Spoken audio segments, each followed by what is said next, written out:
This is the Big O Show. This is the Big O Show. Is Alain Poupart ready to go? You're already in the car and everything. Look at you, man. You're already on the go. You are impressive. How you feeling this morning? I'm doing great. Just dropped off kid one of two, and then in about an hour and a half, we'll be dropping off kid two of two.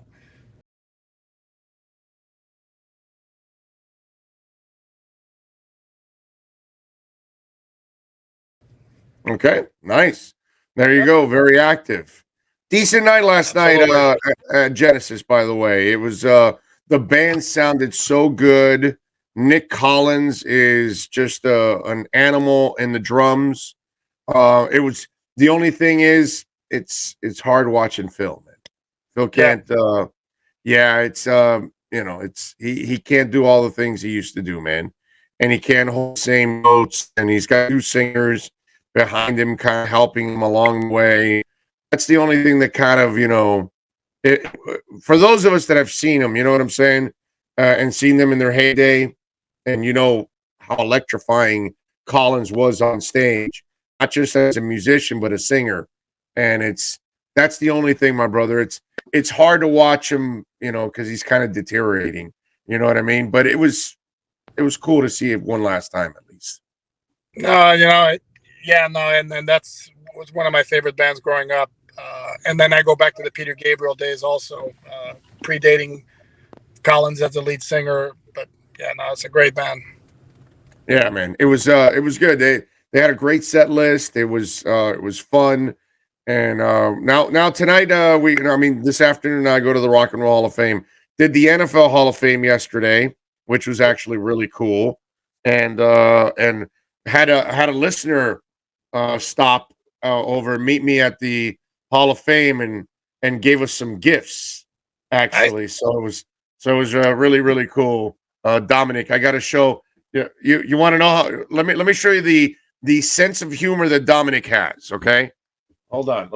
Let me get this thing here because I think it's incredibly important that let me put my headphones down.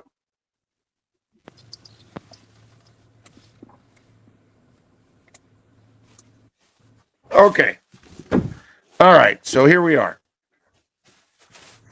So Dominic shows up, meets us at the Hall of Fame. So he brought me a bag of goodies, which, by the way, I'm taking to Bird Road. See? All kinds from what's this called? So you can put your credential. What's that called? Oh, a lanyard. A lanyard, all kinds of different things, wristbands. He made these, nice, and brought them to me. So I'm going to give some of these out on Sunday at Sports Grill.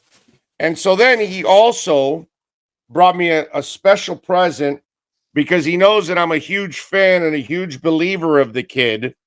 So he goes, I might as well bring you this.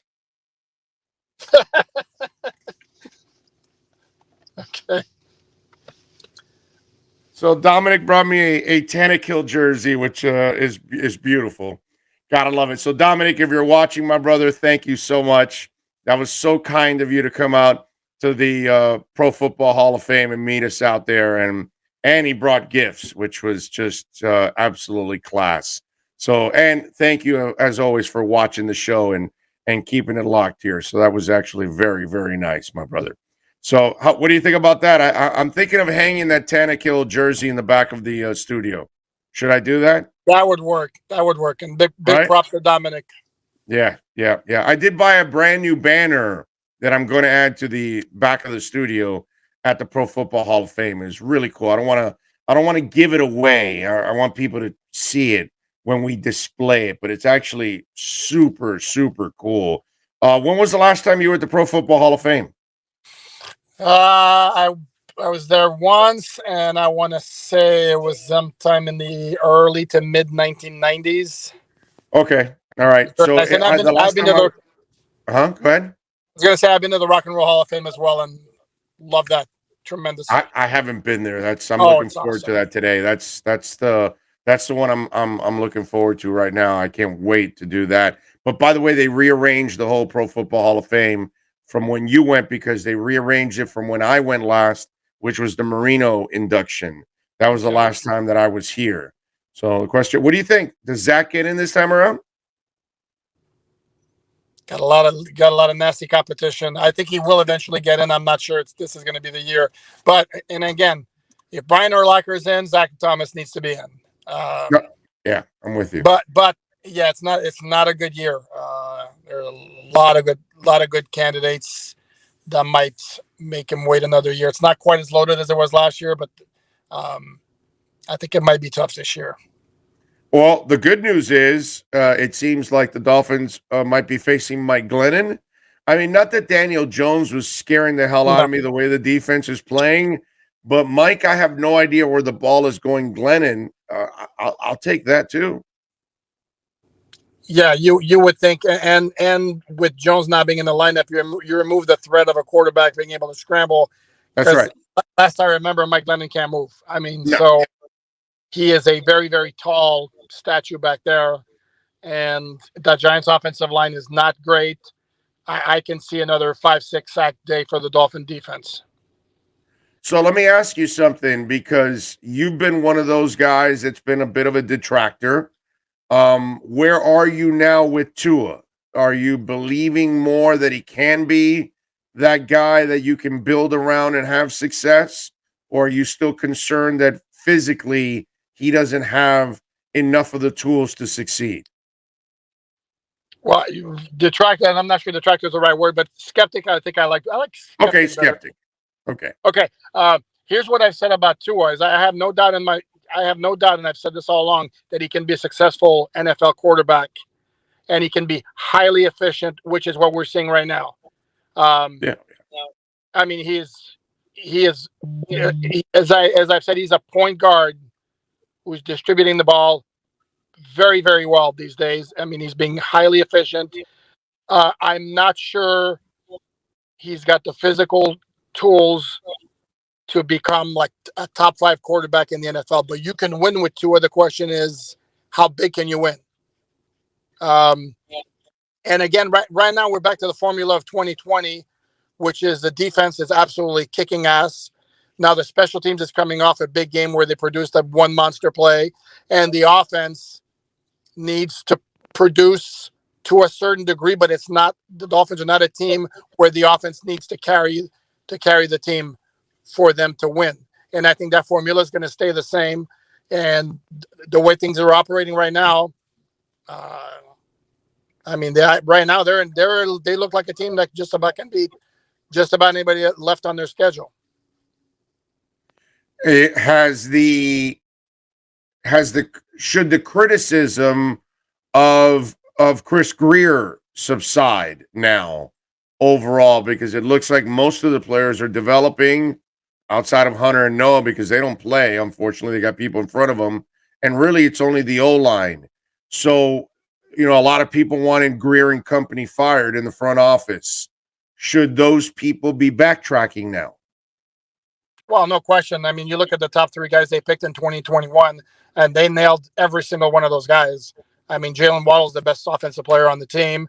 Jalen Phillips is really coming on like crazy lately, and Javon Holland is a star at safety. And I'm like racking my brains to come up with the last playmaking safety of this type the Dolphins had. And I'm not sure I can find one. Rashad Jones made a lot of plays in the secondary. I'm not even sure Rashad Jones' ball instincts were as good as Holland's. I mean, that kid's got star written all over him.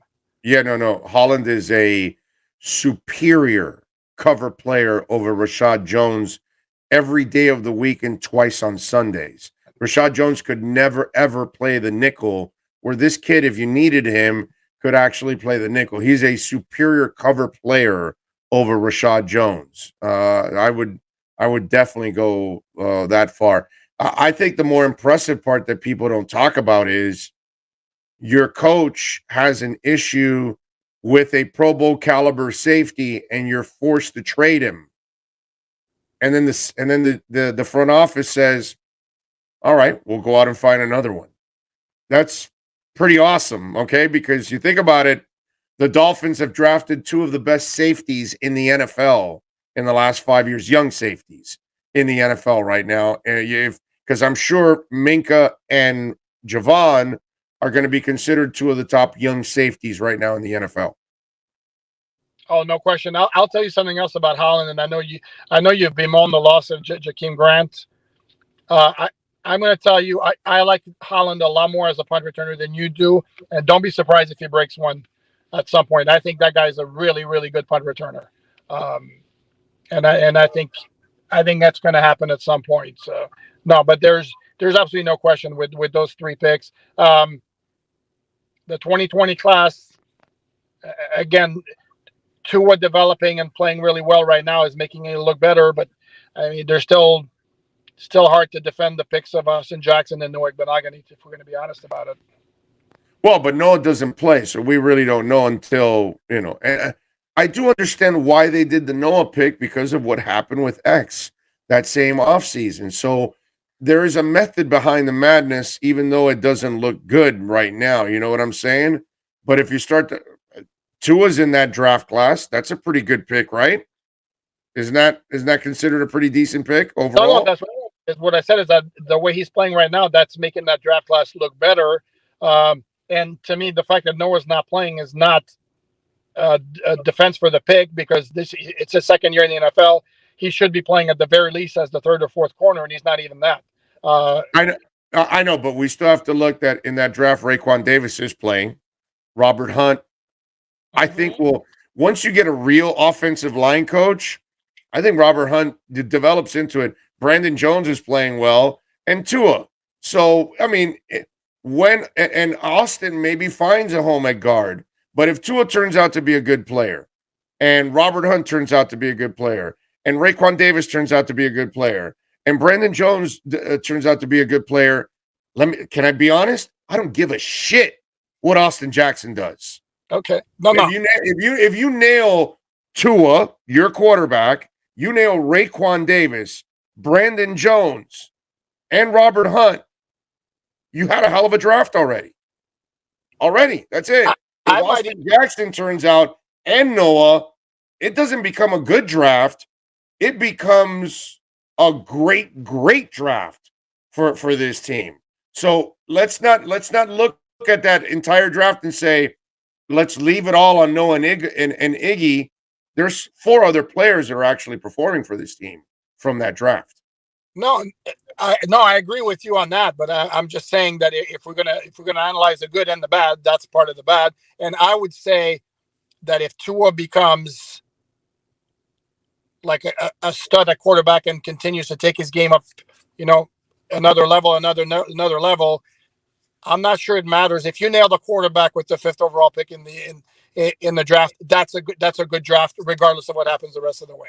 That's actually an even better point on your part. If you nail Tua, I don't care about all the other picks because you got your quarterback that you haven't been able to get since Marino.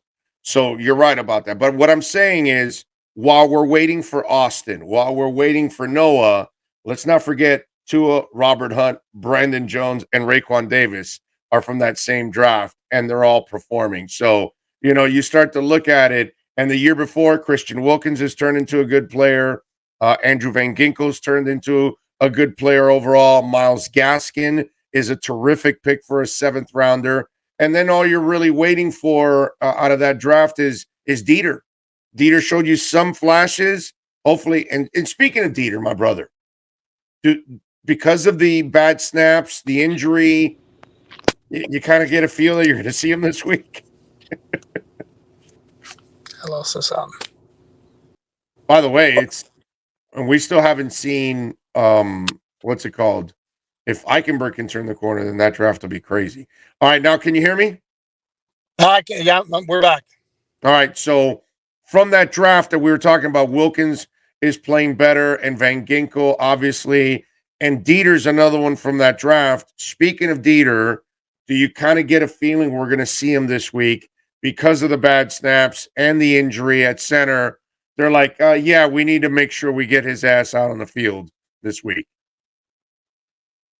Well, it's not even just the bad snaps. I don't think Austin Ryder And I'd like to know why it's Ryder and Dieter and not Ryder and Dieter or Reader and Dieter, but whatever.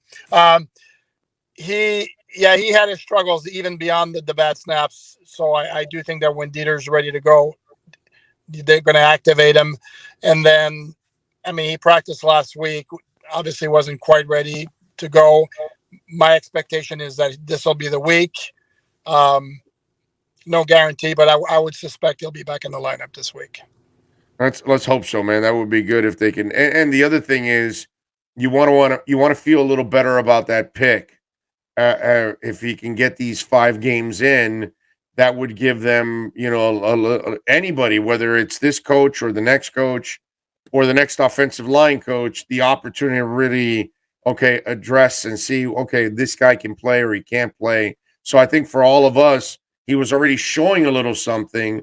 We kind of want to see him finish off the job. Like I said about Robert Hunt, I think once you get a real offensive line coach, I think Robert Hunt becomes a player, for this team. I think I've seen enough that I think you can actually make him a pretty good player overall. Do you feel like that about anybody on the line, like I do about Robert Hunt, that I think he can be a good player with the right coaching? I think Robert Hunt has a good future. I do think Liam Eichenberg has a bright future also, except I don't think it's at left tackle. I think maybe his best spot eventually is also sliding inside, maybe right tackle. Yes, that's what I'm told by several people around the league, and a grizzled former offensive line coach who mother effed me that he was a right tackle. He was like, that guy's not supposed to be there or whatever. They must have nobody playing at left that they can trust, so they're throwing that kid over there. He's a right tackle, and he just started reeling off all kinds of stuff. And I'm like, okay, I got you, bro. I got you. But he's right. They don't have anybody at left tackle that they really trust, and it wasn't Greg Right. Little before, and it wasn't Jesse, it wasn't Austin Jackson. So by default, it winds up being Liam Eichenberg. I can see right tackle. I can see guard also, because I think he's a much better run blocker. In the wood where I see him having issues is with speed guys on the edge, and you move him inside, and you kind of alleviate that issue a little bit. Yeah, and you got to figure that against Tua, as his career develops, some of these defensive coordinators are going to want to put some of their best pass rushers and move them over to the right side to get them on the blind side and go after Tua. I mean, look what we're watching with Jalen Phillips. And they're now all of a sudden they're using Jalen Phillips all over the place, and that's really kind of freed him up too. Yeah, here's the thing about Jalen Phillips. So, and I don't want to diminish what he's done, but if you look carefully at his stats, and credit to Jalen Phillips, he was very quick to credit his teammates for his 3-sack outing against Carolina. But a lot of it is work that's being done by everybody up front, and Phillips is cleaning up. Because I would tell you, from a pure pass rushing standpoint, I thought Van Ginkel was better than Phillips against Carolina, even though Phillips is the one who had the 3 sacks. Van Ginkel didn't get one, but Van Ginkel had 4 quarterback hits. And he was in Cam Newton's grill the entire game. And then the sack near the goal line is Christian Wilkins, who got to Newton first and made him kind of flinch and turn away and basically surrender at that particular time. So again, Phillips is doing his part, absolutely no question, and really coming on the last couple of weeks. But I don't want anybody to think, or at least I don't think it's strictly he's becoming this monster pass rusher. It's kind of a group effort, and he's being the beneficiary of some of that. Here's what I would do. Here's how I would spin what you just said. He's doing what he couldn't do at the beginning of the season, is finish off, because Agba's Agba, Van Ginkel's Van Ginkel, Wilkins is Wilkins. These guys get after the quarterback. They've already proven that they're all good players. So they needed someone else to help complement them. That's exactly why they drafted this kid. And early in the season, the coach had him doing more than just getting after the quarterback, and the kid was thinking more.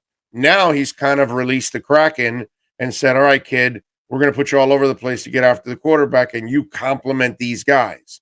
He's doing his job. And so that's kind of, there's nothing wrong with that, actually. That's kind of what he was brought in, is to complement those guys, because in the end, as he gets better, he's going to make Agba better and Van Ginkel better and Wilkins better, because as he gets better, then defenses have to focus on him a little bit more. And then all of a sudden that's going to free up some of these other guys. So that's kind of part of this process. You know what I'm saying? No question. But Big O, you know me, I'm like a guy who likes to add a little bit of nuance, and because fans tend to be, he's got no sacks, he completely sucks. He had 3 sacks against Carolina. He's the best pass rusher in the league.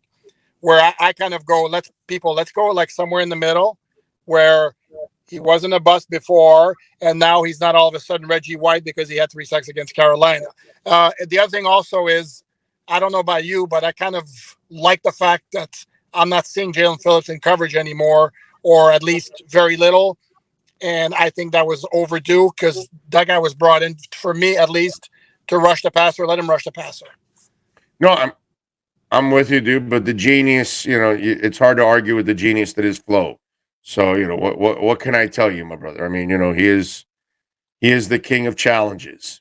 It is what it is. So, he's that. The reason why they're 5-7 is because of getting it done lately, though. He didn't play the proper defense from the get-go. He didn't play Jalen Phillips the way he's supposed to play. He didn't play Tua, go back to Tua when he should have, and stuck with, Jabroni Brissett. There's all kinds of reasons why, for me, Flo is just not the guy, dude. He's part of the reason, or maybe the main reason, why you're 5-7 right now, is because some of the decisions, he had the 3 stooges on offense, deciding a play every 40 seconds. Just things that he did this year.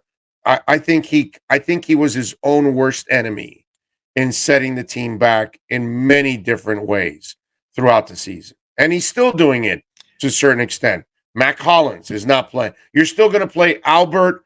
I'll run 3 yards behind so I can lose the first down and kill your drive, Wilson. I mean, these are things that still go on with this guy that, to me, it's baffling, why just Flo is. But if you're going to rip him for the team being 5-7 overall, if we're going to be fair about it, does he not deserve credit for the team having won 4 in a row? Obviously, he's done some things right. And last year they were 10-6 last I checked, and I'm not sure their roster equated to 10-6. So this notion that Flo can't coach, I'm sorry, I'm not on board with that at all. Has he made mistakes? Sure. Let's also understand that early in the season, you were looking at guys, for example, Javon Holland was a rookie who obviously I think is better now than he was in week 1, which is only normal. Same with Jalen Phillips. Obviously, the usage of both of those players is different now than it was before, and that's made it different. But it's not like these guys could come in immediately and be finished products. So I think it's unfair to dump on Flo.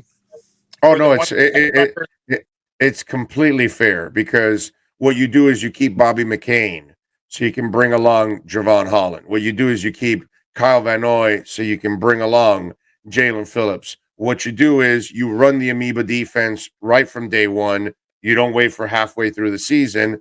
That's why you're 5-7.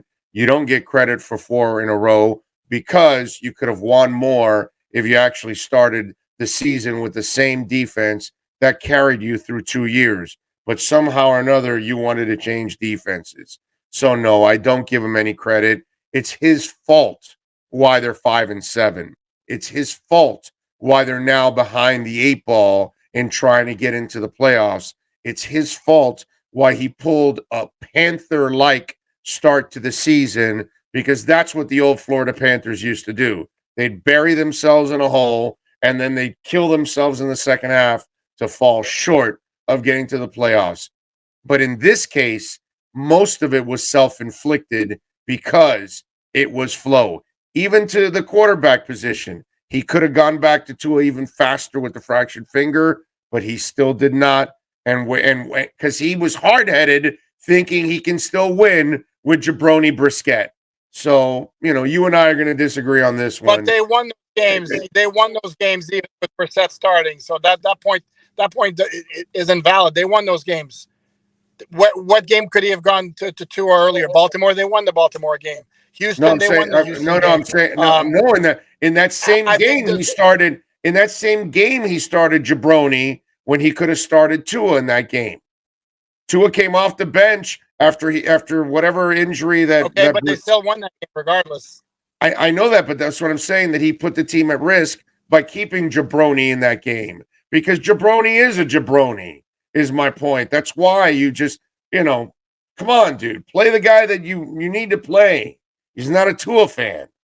He's really not a Tua fan. Your head coach doesn't believe in the quarterback. That's obvious. It stands out that he doesn't believe in the quarterback. So for me, there are so many things that have laid out this season on why they're 5-7 and why they had this slow start. And it has everything to do with that guy. He wanted to cut Flowers. Well, then you hurt the line.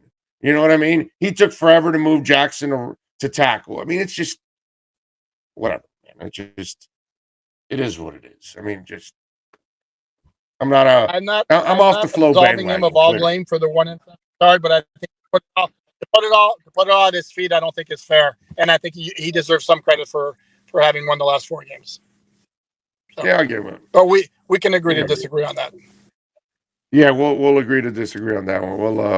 We'll definitely we'll definitely look. Hey, if I get you to move, Big O, if I get you to move even this much from your position, that's a win, because you're a hard man to move. Yes, I am a hard man. You're like Jonathan Ogden at offensive. You know how many people wanted to move me off Fire Greer, and I'm like, no. I'm not firing the front office. 90% of the people out there wanted to fire the front office. Guess what? 90% of the people were dead ass wrong. It's coaching, not the front office, the main problem on this team. It's obvious now. So if I didn't stick to my guns, just like the whole Tannehill thing. Oh, no, he turned the corner in Tennessee. No, he didn't, dude. He's behind Derrick Henry. Look at him now. He's Tannehill once again. It's just, yeah, I stick to my guns sometimes. There's no doubt about it. And I'll be wrong sometimes, but sometimes I'll be right. And we'll see if this front office feels the same way about Flo by the end of the season. All right, so what are you doing with the Giants this week? What are you predicting? With Mike Glennon at quarterback, it was going to be a win with Daniel Jones at quarterback. It can't be anything but a win with Glennon at quarterback. The offense has been very, very efficient. The Giants' defense, under the coordination of former Dolphin assistant Patrick Graham, has given some teams some trouble. So maybe the offense takes a step back from what it did against Carolina a little bit. But again, it's been very, very efficient. I don't imagine that they won't be able to do enough to score enough points, because I don't think the Giants are going to do a whole lot offensively against that Dolphin defense. So I would expect to win here. I expect to win against the Jets following the bye. They're at 7-7. New Orleans all of a sudden doesn't look nearly as daunting anymore, because if it's either Trevor Siemian or even Taysom Hill at quarterback, they're not frightening. Tennessee's going to be a problem because of their defense, not because of their offense, because I don't fear Tannehill if he doesn't have Derrick Henry, but that's down the line. So anyway, long answer short, they absolutely should beat the Giants. That's right. You never fear Tanny. Never fear Tanny. Follow him on Twitter at Poupart NFL. Catch him a couple times a week here with the Sports Grill Miami Dolphins Insider Report. Thank you as always, Alan. You're a stud, my brother. Appreciate you. You got it, and enjoy your trip to the Rock and Roll Hall of Fame, my man. Can't wait for this afternoon. Little Rock and Roll Hall of Fame. Thank you, my brother. You be good. All right, 1 hour down, 1 to go. That was the Sports Grill Miami Dolphins Insider Report.